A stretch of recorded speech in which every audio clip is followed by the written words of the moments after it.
bother about me? എനിക്കൊരാളെ പറ്റിക്കണം. Why should you bother about me? ഇത് എനിക്ക് തോന്നിയതുപോലെ ജീവിക്കാൻ എനിക്ക് എന്തുകൊണ്ട് ജീവിച്ചുകൂടാ ചോദിക്കുന്ന തലമുറയല്ലേ ഇന്ന്? ആണോ?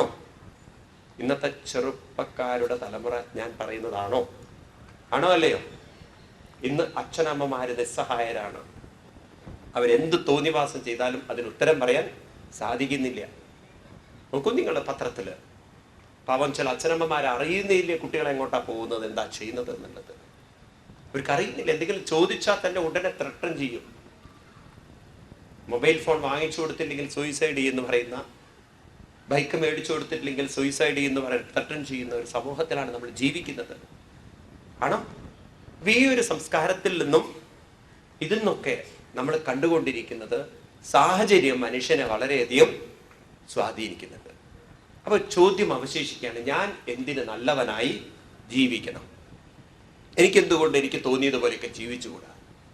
അവിടേക്കാണ് നമുക്ക് രാമായണത്തിൽ നിന്ന് ആന്തരികമായ ചില തത്വങ്ങൾ ഉൾക്കൊള്ളുന്നത്. ഭഗവാൻ ശ്രീകൃഷ്ണൻ 16-ാം അധ്യായത്തിൽ ഗീതയിൽ പറയും, നമ്മുടെ ഉള്ളിലുണ്ടല്ലോ 2 സംസ്കാരങ്ങളുണ്ട്. ഏതൊക്കെയാണ് അത്രയും ഭഗവാൻ ഗീതയിൽ പറയും. നിങ്ങൾക്ക് ഗീത ഇത്തിരി പരിചയമുണ്ടെങ്കിൽ എളുപ്പം രാമായണത്തെ നിങ്ങൾക്ക് മറ്റൊരു രീതിയിൽ വ്യാഖ്യാനിച്ച് മനസ്സിലാക്കാൻ പറ്റും. ഭഗവാൻ പറയും, നമ്മളിലൊക്കെ ദൈവീക സമ്പത്തുമുണ്ട്, എന്തായിരിക്കും അടുത്തത്? ആസുരിക സമ്പത്തുമുണ്ട്. ആ ദൈവീ സമ്പത്തിനെ കുറിച്ച് ഭഗവാൻ പറയാണ്, ദൈവീ സമ്പത്തി മോക്ഷായ നിബന്ധായാസുരീ മദം മാജുദ സമ്പദം ദൈവീം അഭിജാതോസി പാണ്ഡവാം. ദൈവീ സമ്പത്തി മോക്ഷായ, ഈ ദൈവീക സമ്പത്തുണ്ടല്ലോ നമ്മളെ കൂടുതൽ കൂടുതൽ മാനസികമായി ഉയർത്തും. എന്ന് പറഞ്ഞാൽ പ്രായം കൂടുന്തോറും സമൂഹത്തിൽ നമുക്ക് റെസ്പെക്റ്റ് ഉണ്ടാവും, നമുക്ക് നമ്മളിൽ തന്നെ ഒരു റെസ്പെക്റ്റ് വരും. എന്ന് മാത്രമല്ല, നമ്മുടെ വാക്കുകളും പ്രവൃത്തികളും മറ്റുള്ളവർക്ക് കൂടുതൽ കൂടുതൽ കൂടുതൽ ഇഷ്ടപ്പെടും. എന്നാൽ നമ്മൾ ആസുരിക സമ്പത്താണ് വളർത്തിയെടുക്കുന്നതെങ്കിൽ പ്രായം കൂടുന്തോറും അവഗണിക്കപ്പെടും. എന്തോ ആവട്ടെ, നിങ്ങൾ അവഗണിക്കപ്പെടും, നിങ്ങളെ മൈൻഡ് ചെയ്യാതിരിക്കും, നിങ്ങളെ പുച്ഛതയോടുകൂടി കാണും. നിങ്ങൾക്കെല്ലാം ഉണ്ടെങ്കിലും ഒന്നുമില്ലാത്തൊരവസ്ഥയിലേക്ക് നിങ്ങൾ എത്തിച്ചേരും. മനുഷ്യനുണ്ടല്ലോ, അവസാനം വേണ്ടതൊരു ആദരണീയ ജീവിതമാണ്. സമൂഹത്തിൽ അവന് റെസ്പെക്റ്റ് വേണം. സ്വന്തം വീട്ടുകാർക്കും നാട്ടുകാർക്കും ആവശ്യമില്ലെങ്കിൽ പിന്നെ അവന് എന്ത് ജീവിതമുണ്ട്? മനസ്സിലാവുന്നുണ്ടല്ലോ. അപ്പൊ നമുക്ക് തന്നെ വളരും തോറും, if you want to be cared, if you want to be respected, നമ്മളിൽ ചില സംസ്കാരങ്ങൾ ആവശ്യമുണ്ടോ? വേണോ വേണ്ടയോ? മനസ്സിലാവുണ്ടോ നിങ്ങൾക്ക്? The more we grow, the more we need it. സൊസൈറ്റിയിൽ നമ്മളെ ആവശ്യം ഉണ്ടാവും. സൊസൈറ്റി നമ്മളെ റെസ്പെക്ട് ചെയ്യണം. കാരണം പ്രായമുള്ളൊരു മനുഷ്യനെ സംബന്ധിച്ച് അവൻ ആവശ്യം ഇനി ഇന്ദ്രിയ സുഖങ്ങളല്ല. കാരണം ഇന്ദ്രിയങ്ങളൊക്കെ തളർന്നു. ഇന്ദ്രിയങ്ങളെ കൊണ്ടൊന്നും ഇനി സുഖം അനുഭവിക്കാൻ പറ്റില്ല അവന്. ഇനി അവന് വേണ്ടത് നല്ല വാക്കുകളോടുകൂടിയ, റെസ്പെക്റ്റോടുകൂടിയ ഒരു നോട്ടം, ഒരു ചോദ്യം, അല്ലെങ്കിൽ എന്തെങ്കിലും ഒരു ചിന്തനം, അല്ലെങ്കിൽ ഒരു ആദരണീയ വാക്കുകൾ, ഇതൊക്കെയാണ് അവന് വേണ്ടത്. കെയറിങ് ആണ് വേണ്ടത്. ഇന്ന് നമ്മളെ സമൂഹത്തിലേക്ക് നോക്കിക്കഴിഞ്ഞാൽ പ്രായം കൂടുന്തോറും കെയർ ചെയ്യാതെ പോകുന്നു. കാരണം അവരുടെ ഉള്ളിൽ നിന്നും വരുന്ന സംസ്കാരമൊന്നും മറ്റുള്ളവർക്ക് ആവശ്യമുള്ളതല്ല. കുറെ സമ്പത്തിന് വേണ്ടി ജീവിച്ചു, കുറെ സുഖങ്ങൾ അനുഭവിച്ചു, പിന്നെയും ബോധർ ചെയ്യുന്നത് ഇനി എന്ത് സുഖങ്ങൾ അനുഭവിക്കാൻ പറ്റുന്നുള്ളതാണ്. മാനസികമായി അല്പം പോലും ഉയരാതെ, മാനസികമായി തളർന്ന് കുറെ വിഷമങ്ങളും ദുഃഖങ്ങളും പരാതികളും ബുദ്ധിമുട്ടുകളും മാത്രം പറയുന്ന ഒരു വാർദ്ധക്യ അവസ്ഥയിൽ അവരെ മറ്റുള്ളവർ റെസ്പെക്ട് ചെയ്യല്ല ചെയ്യുക, അവരെ മറ്റുള്ളവർ അവഗണിക്കുകയാണ് ചെയ്യുക. ആണോ അല്ലയോ? ഞാൻ പറയുന്നത് ശരിയാണോ? ചിന്തിക്കൂ നിങ്ങൾ. അപ്പം നമ്മൾ എന്തായിരിക്കണം, നാളെ നമ്മൾ ആരായിരിക്കണം എന്ന് നിശ്ചയിക്കാനുള്ളൊരു സ്വാതന്ത്ര്യം നമുക്ക് തന്നിട്ടുണ്ടോ? ഉണ്ടോ ഇല്ലയോ? നിങ്ങളുടെ സ്വഭാവത്തെ നിങ്ങൾക്ക് മാറ്റാനുള്ള സ്വാതന്ത്ര്യം തന്നിട്ടുണ്ടോ? ഇല്ല, ഉണ്ട്. അപ്പൊ നമ്മളിലുള്ള രാവണ സംസ്കാരത്തെ നമ്മൾ മാറ്റി ആരിലേക്ക് തന്നെ കൊണ്ടുവരണം? രാമ സംസ്കാരത്തിലേക്ക് നമ്മൾ കൊണ്ടുവരുമ്പോൾ ക്രമേണ നമ്മുടെ വാക്കുകൾ മാധുര്യമുള്ളതായി, ക്രമേണ നമ്മുടെ വാക്കുകൾ മറ്റുള്ളവർക്ക് സന്തോഷവും ഒരു ശക്തിയും സമാധാനവും ഉള്ളതായി തീരുമ്പോൾ നമ്മളെ അവഗണിക്കുകയല്ല ചെയ്യുക, കൂടുതൽ പരിഗണിക്കുകയാണ് ചെയ്യുക. അത് നമ്മൾ കണ്ടെത്തിക്കഴിഞ്ഞാൽ ശ്രീരാമ സംസ്കാരം നമ്മളിൽ വാർത്തെടുക്കാൻ സാധിക്കുന്ന ഒരു സംസ്കാരമാണെന്ന് രാമായണത്തിലൂടെ നമുക്ക് തിരിച്ചറിയാൻ സാധിക്കും.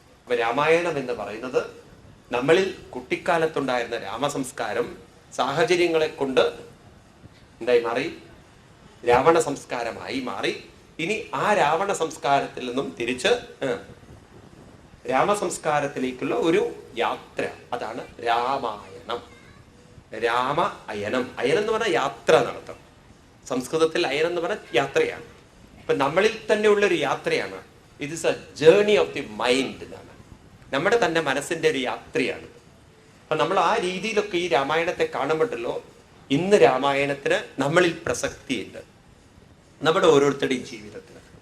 ഞാൻ നോക്കിയപ്പോൾ ഉണ്ടല്ലോ, നമ്മൾ ജീവിതത്തിലേക്ക് നോക്കൂ നിങ്ങൾ. അപ്പൊ നിങ്ങൾക്ക് പറഞ്ഞാൽ മനസ്സിലായി. ഈ രാവണനും രാമനൊക്കെ നിങ്ങൾ നോക്കൂ, രാവണന്റെ ജീവിതം എടുത്ത് നോക്കൂ നിങ്ങൾ. രാവണനെ സ്വന്തം വീട്ടിൽ അവസാനം എല്ലാവരും വെറുക്കുന്ന ഒരു രംഗമാണ്. വിഭീഷണൻ വെറുക്കുന്നു. അദ്ദേഹത്തിന്റെ സഹോദരനായിരിക്കുന്ന എപ്പോഴും ഉറങ്ങിക്കൊണ്ടിരിക്കുന്ന ഒരു പാർട്ടി ഉണ്ടല്ലോ, നല്ലോണം നിങ്ങൾക്ക് പരിചയമുണ്ട്. ആ ക്യാരക്ടേഴ്സിനൊന്നും നിങ്ങൾ മറക്കരുതേ.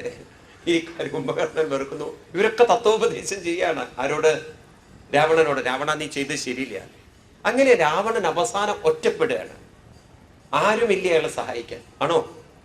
ഒറ്റപ്പെടുന്ന ഒരവസ്ഥയിൽ രാമന്റെ മുന്നിൽ അദ്ദേഹം തകർന്നു പോവുകയാണ്. അപ്പൊ ഇത് നമ്മൾ തിരിച്ചറിഞ്ഞോളാം. രാവണ സംസ്കാരം എങ്ങാനും നമ്മൾ നിലനിർത്തിയത് മാറ്റിയെടുത്തില്ലെങ്കിൽ ഒറ്റപ്പെടുകയും തളരുകയും ചെയ്യും എന്നതിൽ സംശയമില്ല. എന്നാൽ ശ്രീരാമസ്വാമിയുടെ ജീവിതം എടുത്ത് നോക്കൂ നിങ്ങൾ. കാട്ടിലേക്ക് പോകുന്നു, ഒറ്റപ്പെട്ടു. അദ്ദേഹത്തിനെ ഒറ്റപ്പെടുത്തി. പക്ഷെ ലക്ഷ്മണൻ കൂടെ പോയി, ഭാര്യ കൂടെ പോയി. ഉണ്ടോ? ഇനി കാട്ടിൽ ചെന്നിട്ടോ താഴ്ന്ന സംസ്കാരമുള്ള വാനരന്മാര് അദ്ദേഹത്തിനെ സഹായിക്കാൻ തയ്യാറായി. ഉണ്ടോ? അത് കഴിഞ്ഞിട്ട് വീണ്ടും പക്ഷികള്, ജടായുവിനെ പോലുള്ള പക്ഷികള്, അവരൊക്കെ സഹായിക്കണോ?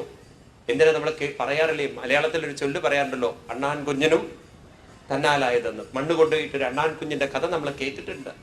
ഇവരൊക്കെ സഹായം കൊണ്ട് അവിടെ ചെല്ലുന്നു, ലങ്കയിൽ ചെല്ലുന്നു.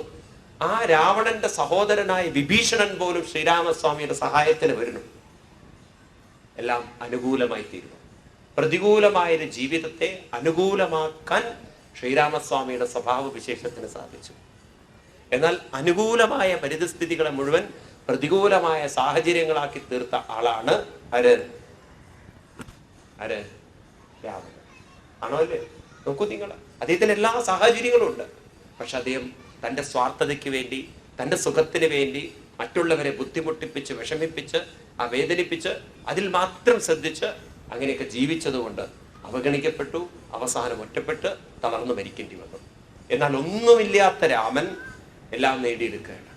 അപ്പൊ നമ്മുടെ ജീവിതത്തിൽ എല്ലാം നേടിയെടുക്കാൻ നമുക്ക് സാധിക്കുന്ന ഒരു മനസ്സ് തന്നിട്ടുണ്ട്. മനുഷ്യ മനസ്സിന്റെ സാധ്യതകളാണ്. അതിന് ഭൗതിക തലത്തിലും ഉയരാം, അതിന് ആത്മീയ തലത്തിലും ഉയരാം. എനിക്ക് തോന്നുന്നു ഭാരതത്തില് നമ്മൾ പഠിച്ചിട്ടില്ല എന്ന് മാത്രം.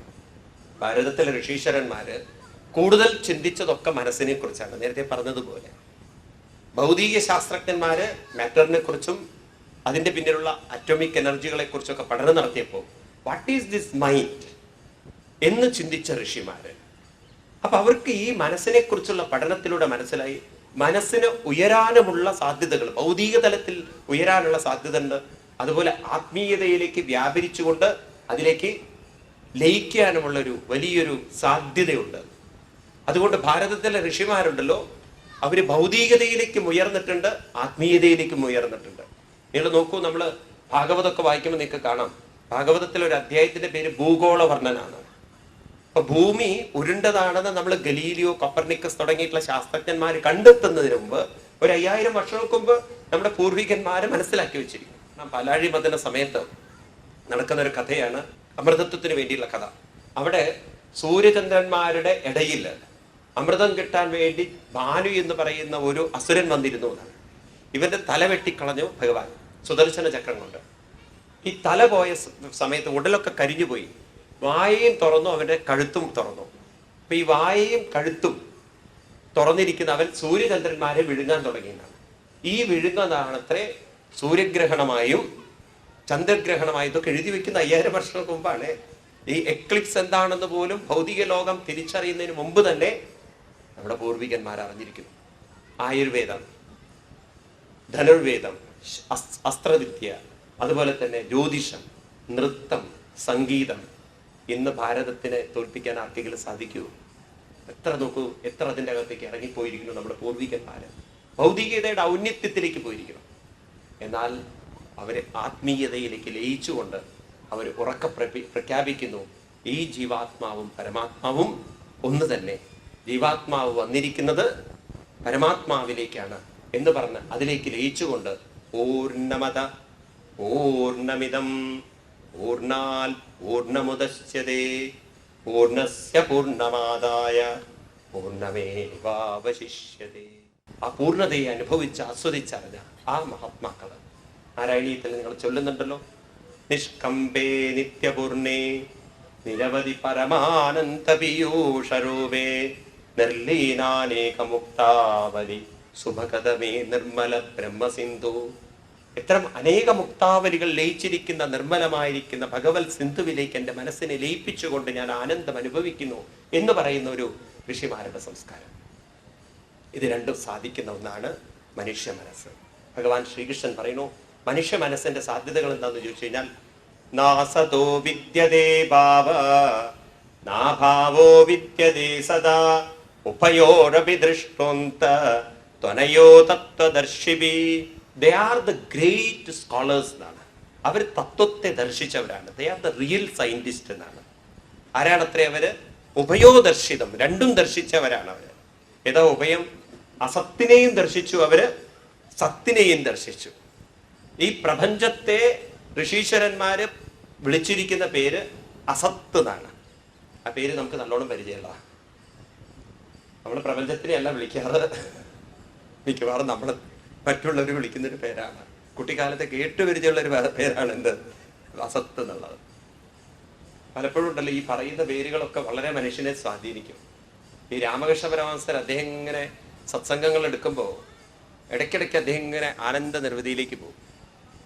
അപ്പൊ ഒരു ആള് ചോദിച്ചു, അങ്ങേ അനുഭവിക്കുന്ന ആനന്ദമാണ് എന്താണ്? അപ്പൊ ഇദ്ദേഹം പറഞ്ഞു, ഞാൻ പരമാനന്ദ സച്ചിദാനന്ദത്തെ അനുഭവിച്ചുകൊണ്ടിരിക്കുകയാണ്. അപ്പൊ ഇദ്ദേഹം പറഞ്ഞു, എനിക്ക് കുറച്ച് കിട്ടും അതെന്ന്. അല്ല ലേശം കള്ളുപിടിക്കുന്ന ആളാണ്. ഇപ്പൊ രാമകൃഷ്ണ പരമഹംസർ പറഞ്ഞു, തനിക്കും കിട്ടുമെന്ന്. അയാൾ ഈ സച്ചിദാനന്ദ അന്വേഷിച്ച് ഒരു ദിവസം അദ്ദേഹത്തിനോട് പറഞ്ഞു, കിട്ടി എനിക്ക് എന്ത്?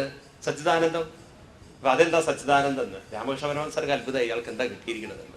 ഇപ്പൊ പറയണ, സത്ത് ചിത്തത്തിലേക്ക് ഇങ്ങോട്ട് തട്ടുമ്പോൾ ഒരു ആനന്ദം കിട്ടുന്നുണ്ട്. ഏത് സത്ത്? പുറമേന്ന് വാങ്ങിച്ചുകൊണ്ടൊരു സത്തേ.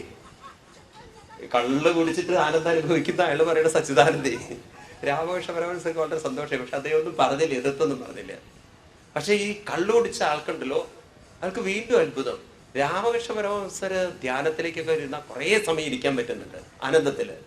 ഇങ്ങോർക്കൊരു 3 മണിക്കൂർ കഴിഞ്ഞാൽ അതിന്റെ എഫക്റ്റ് പോയി. അപ്പൊ രാമകൃഷ്ണ പരമഹംസരോട് ചോദിക്കുകയാണ് ഒരു ദിവസം, അങ്ങനെ ബ്രാൻഡ് ഏതാണ്? കാരണം ഈ ബ്രാൻഡ്, ഞാൻ കുടിക്കുന്ന ബ്രാൻഡ് അത്ര ശക്തിയില്ലത്. ഈ സച്ചിദാനന്ദന്റെ പവർ പോരാ. ഏത് പവറുള്ള സാധനം അങ്ങ് കഴിക്കുന്നത്? രാമകൃഷ്ണ പരമഹംസർ വളരെ മഹാനായിരുന്നല്ലോ. അദ്ദേഹം പറഞ്ഞു, തനിക്കത് പിടികിട്ടും, ബ്രാൻഡ് പേര് എനിക്ക് ഓർമ്മയില്ല, താൻ വന്നിരുന്നോളൂ, ദിവസവും വന്നിരുന്നോളൂ, ഒരു ദിവസം തനിക്കത് ബോധ്യമുണ്ട്. അങ്ങനെ അയാൾ വന്ന് വന്ന് വന്ന് വന്ന് വന്ന് വന്ന് അദ്ദേഹത്തിന്റെ ആ സമ്പർക്കത്തില് അദ്ദേഹത്തിന് മനസ്സിലായി, കള്ളിൽ ലയിക്കാൻ പറ്റുന്ന മനസ്സിന്, മദ്യത്തിൽ ലയിക്കാൻ പറ്റുന്ന മനസ്സിന് ആത്മാവിലേക്കും ലയിക്കാനുള്ള ഒരു കഴിവുണ്ട് എന്നുള്ളത്. അത് അനുഭവത്തിലൂടെ വന്നപ്പോഴാണ് അദ്ദേഹത്തിന് മനസ്സിലായത്, കള്ളില്ലാതെയും ആനന്ദം അനുഭവിക്കാൻ, സുഖം അനുഭവിക്കാൻ നമ്മുടെ മനസ്സ്